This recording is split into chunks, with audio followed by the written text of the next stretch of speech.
I still remember the way David's face twisted when I said the words. I already sold it. That $3.5 million penthouse he thought was his forever gift, paid for by me, was no longer his.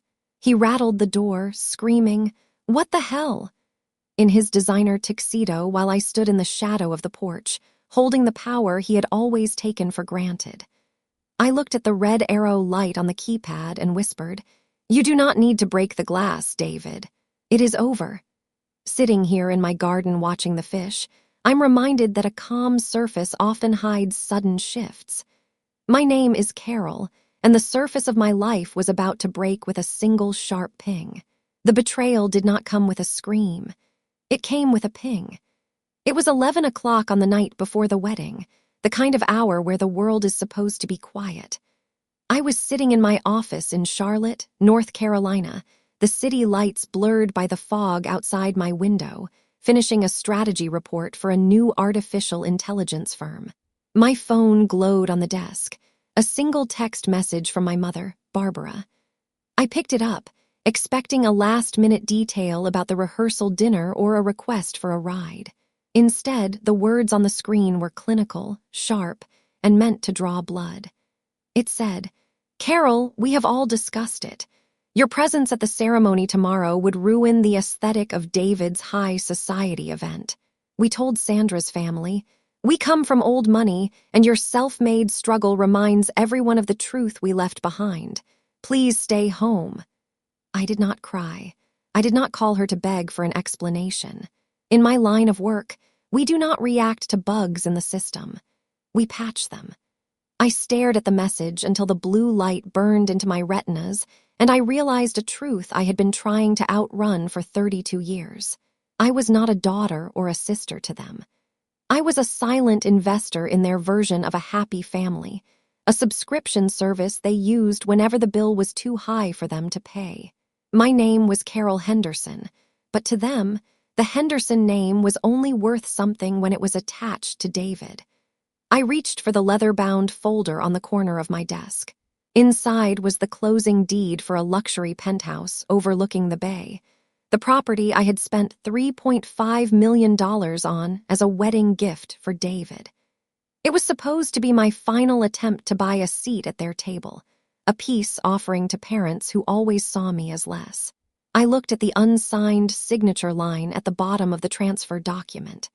Because of David's characteristic laziness and his arrogance in assuming I would never withdraw my support, he had not bothered to sign the final paperwork I had sent weeks ago. Legally, the property was still mine. Every brick, every window, every inch of marble belonged to me. I rubbed my eyes, trying to summon a single ounce of regret. But there was only clarity. This was not a family crisis. It was a balance sheet, and they had just gone into a moral deficit they could never repay. My compassion had been a luxury. They had overdrafted for years. At 11:07 p.m., I dialed my real estate agent's personal number. She answered on the third ring, her voice thick with sleep. I told her to activate the emergency sale clause for the penthouse. The buyer who put in the backup cash offer last week, tell them it is theirs. The all-cash buyer had already cleared the title search and signed the contingency-free agreement last Friday. All that was left was for me to trigger the final release of funds from escrow. I wanted the locks changed and the funds transferred. By tomorrow morning, I was closing the account. I sat in the silence of my Charlotte office, the hum of the server rack sounding like a low, rhythmic growl. Suddenly, I was not a 32-year-old consultant at the top of my field. I was 12 years old again, standing in a kitchen in Louisville, Kentucky that smelled like old grease, humid air, and quiet disappointment. The screen door was whining on its hinges, a sound that had become the soundtrack to my childhood. My father, Frank, was sitting at the table, checking the scores in the newspaper. David was leaned back in his chair, already acting like the king of a castle he had not built. I remember the exact moment Frank reached into his wallet. He pulled out a crisp $50 bill and slid it across the linoleum toward David. "Here," he had said, his voice warm in a way it never was when he spoke to me. "Take this. Go see a movie with your friends. You have been working hard at practice." David had not been working hard. He had been barely passing his classes and spending most of his time making me do his chores. But Frank did not see that. He saw the son he wanted to see. I stepped forward then, my heart thumping against my ribs. I had been holding a list for 3 days, waiting for the right moment to ask. "Dad," I had whispered, "I need $38 for my new science and history textbooks. The school said I cannot stay in the advanced track if I do not have them by Monday." The warmth evaporated from Frank's face instantly. He did not even look at the list. "Textbooks," he snapped. "Carol, you are always asking for something. Do you think I am made of money? You need to learn to be more like your brother. He does not nag me for every little thing." I stood there looking at the $50 bill David was already pocketing. David gave me a smirk, the kind that said he knew exactly what was happening, and he enjoyed it. That was the trap of our family, the trap of normalized cruelty.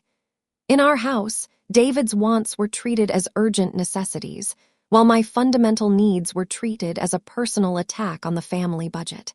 This is a psychological mechanism that toxic families use to maintain a hierarchy.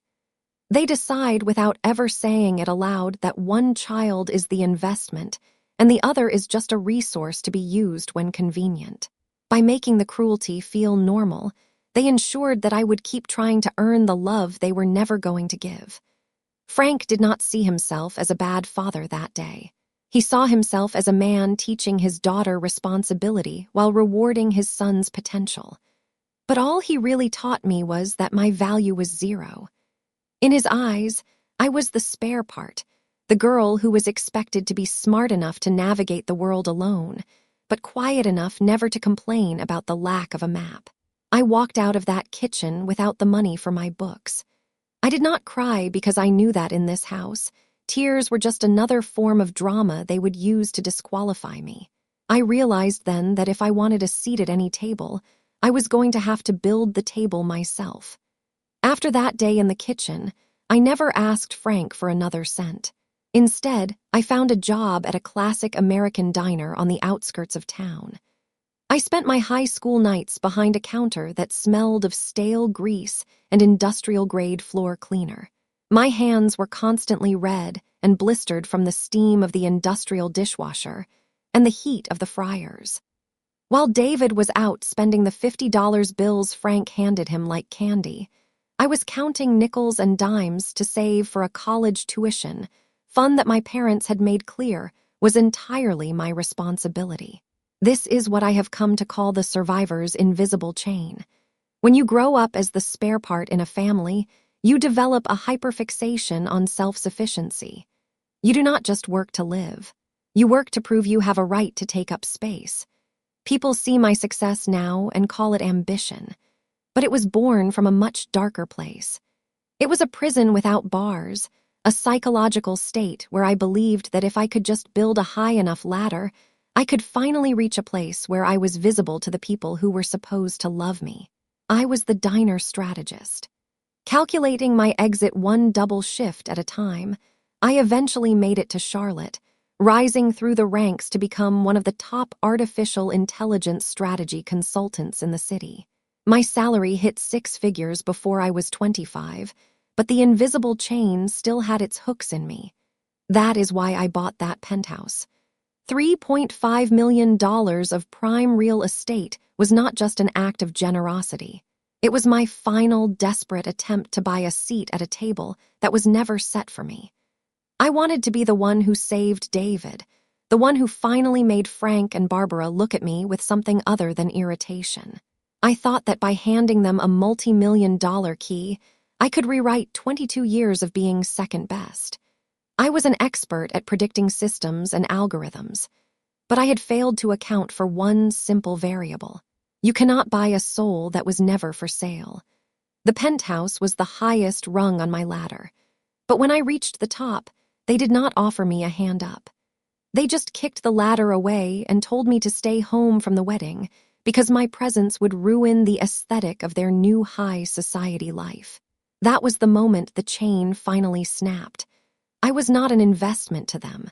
I was just a source of revenue that had outlived its usefulness. The day before the wedding, I did not spend my time checking the guest list or picking out jewelry for a ceremony I was banned from attending. I was monitoring the market. Specifically, I was monitoring David's digital footprint. He had posted a carousel of photos on social media, the high-definition kind that professional stagers use to sell a dream. In the center was the $3.5 million view from the penthouse terrace, with him and Sandra clinking glasses of champagne. The caption was a masterpiece of narcissistic fiction. Finally moving into our forever home, a self-made achievement. Hard work pays off. I looked at the screen and felt a cold, clinical amusement. It was like watching a simulation based on corrupted data. He had spent 3 decades letting me pay for his mistakes. Yet here he was branding my capital as his character. I sat in Margaret's office the morning of the wedding, the scent of expensive toner and high-altitude silence pressing against my eardrums. I had called her the night before, right after I triggered the sale, because if David was going to push back legally, I needed to be ready.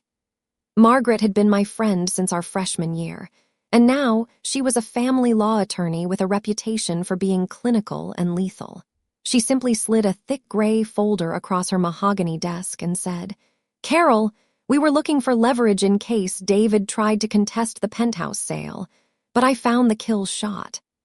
I opened the folder, my fingers steady as I flipped through the pages of digital forensics and banking records. Margaret pointed to a document from 3 years ago, a property deed for the 10-acre plot of land in Tennessee that my grandmother had left specifically to me in her will. That land was the only part of my heritage I actually valued. It was a place with ancient oak trees and a small pond where I used to hide from David's bullying and our parents' indifference. But as I stared at the deed, I realized the land was no longer mine. It had been sold 36 months ago to a residential developer for $180,000. I looked at the signature line at the bottom. The name Carol Henderson was written in a frantic upwards sloping scroll. It was a perfect imitation of my handwriting, but the pressure on the pen was all wrong. It was the penmanship of someone who had never learned to wait for what he wanted, someone who felt entitled to whatever he could reach. "He forged your identity, Carol," Margaret said. "He used a dormant bank account you had not checked in years to funnel the money out. The entire $180,000 was spent at a high-stakes casino in Atlantic City within 48 hours of the sale." I leaned back in the chair and felt a sudden cold release. I did not feel a breakdown. I felt a binary clarity. This was the lethal discovery that removed every remaining thread of my obligation to the Henderson name. David had not just been ungrateful, he was a predator in a designer suit. He had cashed in on my memories while our parents, Frank and Barbara, toasted his potential. I realized then that my parents likely knew. They had always covered for his mistakes, calling them growing pains while calling my successes distractions. I told Margaret to file the criminal complaint. I wanted the forgery evidence included in the final legal notice we were taking to the penthouse tonight. I wanted the truth to be the only thing waiting for them when they arrived after the ceremony. Inside, I did not feel the need for an apology. An apology is a social construct. A police report is a fact. The sky was the color of old bruises, deep purple with streaks of fading gold. When I returned to the porch of the penthouse, the building stood quiet, a hollowed-out monument to a dream that was never truly theirs. David tried the code first, a sharp beep, then the flat red error tone. He tried again, his movements becoming frantic. He jiggled the handle, then gave it a solid shoulder shove, as if force could fix a legal reality. That was when I stood up. Slowly, deliberately, my shoes made a soft thud against the wood as I stepped into the spill of the street lights. David's jaw slackened. "Carol, what the hell are you doing here? And why won't the door open?" I told him simply. "I already sold it." The escrow was finalized on Friday, and the wire transfer hit my account an hour ago. The new owners take possession on Monday. David stared at me like I had spoken a dead language. Sold it. You can't sell our house. This is our wedding gift. Beside him, Sandra looked between us, her brow furrowed in confusion. David, you said she refused to come to the wedding because she was jealous. You said the deed was already in your name. I stayed silent, letting the tension fall into her lap. David shifted, his face turning an ugly shade of red. He began to scream about loyalty and family. But as I watched him, I realized he was suffering from the illusion of power that comes from an empty wallet. Because Frank and Barbara had treated my capital as his character for 30 years. He had built his entire identity on assets he never earned. He mistook my generosity for his authority. Now that I had pulled the plug, his high society status was evaporating. He was just a man in an expensive suit he could not afford to dry clean. You want to talk about family, David? I asked. Let's talk about the $180,000 you stole from me by forging my signature to sell our grandmother's land in Tennessee. The silence that followed was lethal. David looked at the envelope like it was a live grenade. Sandra reached down and picked it up before he could. She scanned the digital forensics report, her eyes widening as she saw the bank records and the trace. She looked at the man she had just married and saw a stranger. You're a thief, she whispered, her voice cracking like glass under pressure. You told me your little sister was the drama, but you're the criminal. You built our life on a lie you stole from her. David scoffed, trying one last desperate manipulation. Baby, I was protecting you. I was going to pay her back once the business took off. The business you have not worked at in 6 months, I added. Sandra did not wait for another lie. She reached up, twisted the engagement ring off her finger, the one David had likely bought with the money from my stolen land, and dropped it onto the porch floor. It made a small metallic ping as it rolled toward my feet. She did not look at David again. She just turned and walked toward the elevator, her white dress trailing through the dust of a home that was never hers. David did not follow her. He sank onto the top step, his head in his hands, his carefully constructed world finally matching his bank account. 0. I stood over him, holding the power he had always taken for granted, and I did not feel a single flicker of pity. Goodbye, David, I said, stepping past him toward my car. I hope the aesthetic was worth the cost. The $3.5 million arrived in my account on a Tuesday afternoon, a series of digits on a screen that represented the absolute end of my life as a Henderson asset. For 32 years, I had been the silent investor in my parents' and brother's vanity. But as I watched that balance update, I felt the final thread of the invisible chain snap for good. The fallout from the porch verdict was swift and clinical. David was charged with felony identity theft and grand larceny. He did not have a multi-million-dollar penthouse to hide in anymore, and he certainly did not have Sandra. She had contacted her lawyers to initiate an annulment filing before the weekend was even over, realizing that she had not married a successful entrepreneur, but a man who built his throne out of stolen memories. Frank and Barbara did not escape the liquidation either. The Charlotte social circles they had worked so hard to penetrate closed their doors once the police reports became public. They tried to call me 16 times in 3 days, their messages shifting from demands for loyalty to desperate pleas for a family loan. I did not answer a single one. I used the $3.5 million to establish the Legacy Foundation, a scholarship and support fund for students who, like the 16-year-old me, are working double shifts at diners and hiding their dreams because they were told they were a resource rather than a future. A month after the sale, I sat down with Sandra in a small cafe near the waterfront. She told me she had gone back to school for her master's degree, funded by the $50,000 wedding gift my business partner had given her, which she had reclaimed as a starting over fund.